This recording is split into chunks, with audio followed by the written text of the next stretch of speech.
Good morning, everybody. Welcome to the weekend. Happy Saturday. And given that the Seahawks have made several financial related moves in the last several days, I thought it would be a good idea to go look at the salary cap situation once again. And obviously, you can get a rough idea by looking at Spotrac or Over the Cap, but I'm trying to actually distill all the information we get from sites like Spotrac and Over the Cap, combine it with likely future events to figure out exactly how much cap space we actually have. Not the number that we have if the season started right now, not the number that we have if you include our top 51 contracts, the actual meaningful number. And in order to do that, you have to make some guesses, some assumptions, obviously. But I'm going to walk you guys through the way I see things right now with this team, salary cap wise. And by the end of the video, we'll be able to have a look at a number that should pretty closely approximate exactly how much money we have to spend right now if we want to bring in somebody from the outside. So, first of all, first number we're going to look at here is the total number of cap space, the total amount rather of cap space that the Seahawks have to start. The the salary cap for this year for the NFL is set at like 224,800,000. Ours is a little bit less because of adjustments. So our actual total salary cap is $222,105,490. So let's run through exactly who we are spending that money on for the 53-man roster. Most of this stuff is a given, some of it isn't. So understand that if the actual roster ends up being different than this, then the numbers change a little bit. But in most cases, everything is set. Like you've got two quarterbacks, Gino and Drew. We're only going to carry two quarterbacks, I'm sure. Gino's hit is 10.1, Locks is 4. Got four running backs, all of them pretty cheap. Walker, Charbonnet, Dallas, McIntosh. These are their cap hits for 2023. Fullback Nick Bellore, 2.6 million. Wide receiver, we were spending big money on Metcalf and Lockett, JSN, on that first year of his rookie deal. Then I have Eskridge and Young making the roster.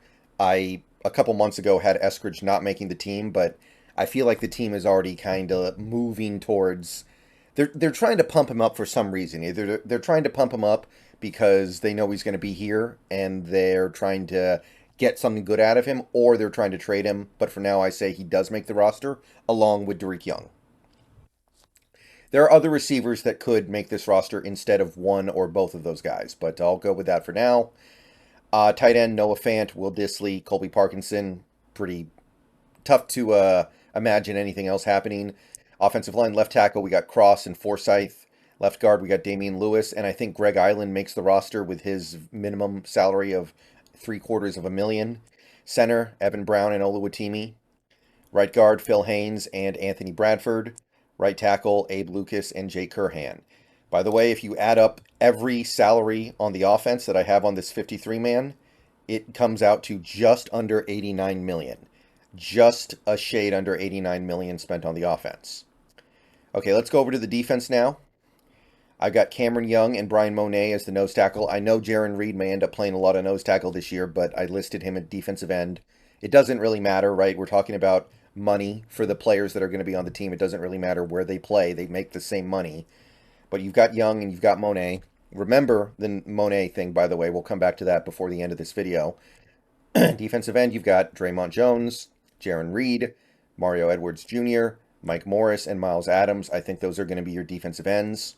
Again, Reed may play a lot of nose tackle this year, but either way, he's playing, he's getting paid. So these are your defensive ends. The only guy who I think could go one way or the other, I guess, would be Mario Edwards. Maybe he really, really doesn't look good in camp or the preseason and they decide to go another direction, but more than likely, I think he makes it as of right now.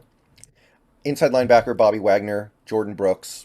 Earmark Jordan Brooks as well. We'll talk about him a little bit later. And then Devin Bush on his $3.5 million, and then Ben Burr-Kirven. Now, Ben Burr-Kirven may end up not making this team if we determine he's not 100%, like maybe he's like 85% and we decide that's not enough, because for a guy like BBK, the margins are a little thin.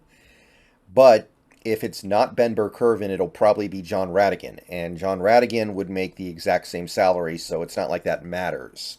So you can sub in John Radigan. It's the exact same number. If you sub in V Jones, I think it's like 70 grand less. So it's not a big difference either way. But it'll probably be one of those three guys. Okay. Outside linebacker, you've got Uchenna Nwosu now sitting at his $10.1 million cap hit for 2023. Again, savings of slightly less than $3 million. Boye Mafe, shade under 2. Darrell Taylor, 2.15. And then you've got Derek Hall making 1.66 approximately.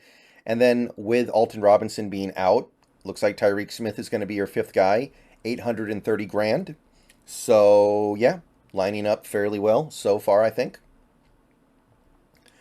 Getting to cornerback, we've got Tariq Woolen still on that rookie deal, making 953 grand. Devin Witherspoon, recently inked. First year cap hit is going to be about 5.8 million. Mike Jackson, 940,000. Trey Brown, 1.1 million.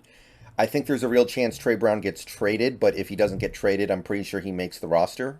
So for now, 1.1 million. And then we got Nickelback, Julian Love, 3.91 million. Kobe Bryant on his 1.07 million. Jamal Adams with the big salary. Quandre Diggs on his now reduced salary to just under 12 million. And then you've got Jarek Reed. So the whole defense, by the way, just in case you're curious, 97.11 million approximately. So just over $97 million. There's a little bit of possibility for this roster to go different ways here and there, but I don't think there are going to be any major financial differences. So you add up the offense and the defense, you come out to 186.1 million approximately. So still doing good, still got plenty of cap space, but now we got to do special teams. Jason Myers making just over 3, Michael Dixon making 3.3, and Chris Stoll on his rookie deal, $752,000. Special teams combined to about 7.1. Offense plus defense plus special teams, 193,200,000, call it. So that gets us all the way up to a 53-man roster. That is my projected 53-man roster right now, and that is exactly how much that would cost. So now we have to account for everything else, and there's plenty more we need to account for. First, we got to talk about the dead cap. Dead cap is going to be a significant portion of what is remaining.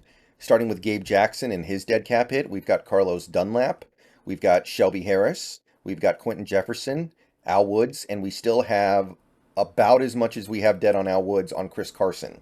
So that's a pretty significant amount of what remains. However, there's still quite a bit more we have to take into account.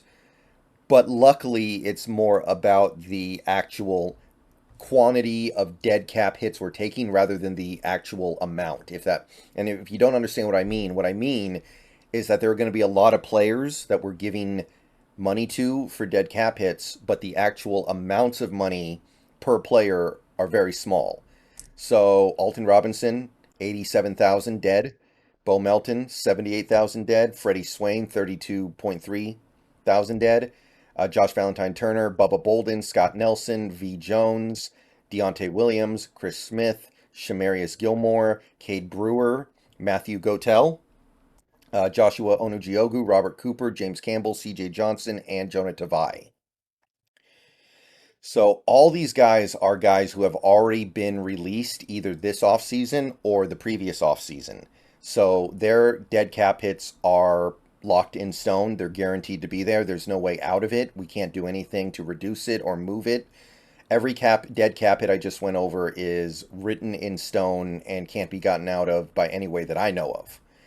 Now we have a bunch more. These ones are based off my projection of who I think will be released. Joey Blunt, MJ Anderson, Christian Young, John Hall, Cam Bright, Noah Gindorf, Matt Landers, Jake Bobo, Ty Okada, Archon Bush, Jonathan Sutherland, Griffin Hebert, Kendall Randolph, Mo Osling, Patrick O'Connell, Lance Boykin, Holton Allers, Tyjon Lindsey.